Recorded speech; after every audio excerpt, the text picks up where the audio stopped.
நம்ம பிள்ளைய நம்ம தான் பத்திரமா வச்சுக்கணும், இல்லைன்னா இந்த மாதிரி எவனாவது ஒரு நாய் சீரழிச்சு போட்டு போயிடுவேன் அப்படின்னு சொல்லி நேற்று நான் ஒரு வீடியோ போட்டிருந்தேன். அதுக்கு வந்து ஒருத்தர் கமெண்ட் பண்ணியிருக்காரு, தவறான பரப்புரை மேற்கொண்டுட்டு இருக்கிற, வதந்தி பரப்பிக்கிட்டு இருக்கிற, உன் மேலே வழக்கு தொடரப்படும் அப்படின்னு சொல்லி. வழக்கு தொடருங்க, நான் ஃபேஸ் பண்ணிக்கிறேன். நான் என்ன வதந்தி பரப்புனேன்? இல்லாத விஷயத்த நான் பேசினேன்னா தான் நீங்கள் மேலே வழக்கு தொடர முடியும். நீ அரசியல் பேசுகிற, என்ன அரசியல் நான் பேசினேன்?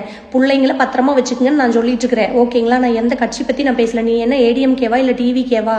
டிவிக்கு ஆட்சிக்கு வரேன்னு சொன்னதுலேருந்து தான் வந்து பொண்ணுங்களுக்கு பாதுகாப்பு இல்லை, டிவிக்கே காரணங்க தூண்டி விட்டு தான் இந்த பொண்ணு இந்த மாதிரி தப்பா பரப்புரை மேற்கொண்டுகிட்டு இருக்குது அப்படின்னு பேசுறீங்களே. உங்களுக்கெல்லாம் அறிவு இருக்குதா? ஃபர்ஸ்ட் விளாத்திக்குளமுக்கு எதுக்கு கனிமொழி எம்பி எதுக்காக போனாங்க? என்ன வதந்தி பரப்புறதுக்காக போனாங்களா? அந்த பொண்ணு கொல்லலையா யாருமே? அந்த பொண்ணுக்கு ரேப் நடக்கலையா? அந்த பொண்ணோட பாடி இன்னும் போஸ்ட்மார்ட்டம் பண்ணாம வச்சிருக்காங்கன்னு சொல்லி நேற்று வரைக்கும் நியூஸ் வந்துட்டு இருந்தே. உங்களுக்கு அதெல்லாம் தெரியலையா?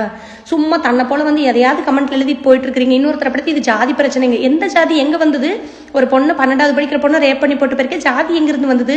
கொஞ்சமாவது யோசிச்சு அதுக்கப்புறமா கமெண்ட்ஸ் எழுதுங்க, சரிங்களா? கமெண்ட்ஸ் பூரா நான் இப்போ உங்களுக்கு நான் அட்டாச் பண்றேன். இவங்களோட அறிவெல்லாம் இப்படிதான் வேலை செய்யும். இந்த மாதிரி அறிவுள்ள ஜீவன்களுக்கு நடுவில் நம்ம பிள்ளைய நம்ம தான் பத்திரமா வச்சுக்கணும். நான் மறுபடியும் உங்களுக்கு சொல்றேன், பெண் குழந்தைய பெற்றவங்க தயவு செய்து குழந்தைங்களை பத்திரமா வச்சுக்கோங்க.